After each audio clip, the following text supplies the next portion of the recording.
Gobierno de la Ciudad de México, el doctor Miguel Ángel Mancera, urgió al gobierno federal a otorgar recursos para mejorar la infraestructura hídrica, la infraestructura hidráulica aquí en la capital del país. Las razones se las decimos.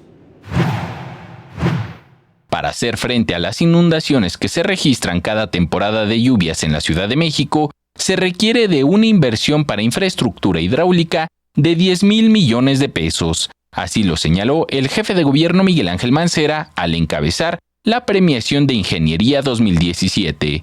Esta ciudad solo cuenta con 2,000 o 2,500 para estar haciendo inversión.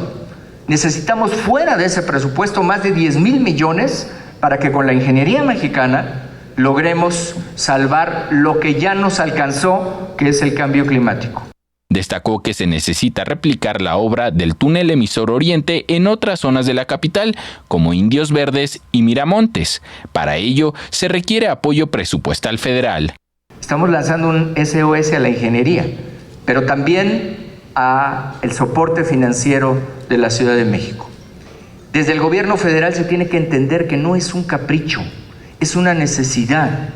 Tras entregar el premio de este año al ingeniero Manuel Salvoch, Mancera Espinosa recalcó que el cambio climático es una realidad y que año con año se verá más intensidad en las lluvias que caen en la capital del país. Por ello, la necesidad de desarrollar mayor infraestructura hidráulica. Por último, invitó a los ingenieros mexicanos a participar en el desarrollo de piezas y arreglos que se realizan en los talleres del sistema de transporte colectivo Metro. Con imágenes de Javier Cordero, Enrique Muñiz, 21 Noticias.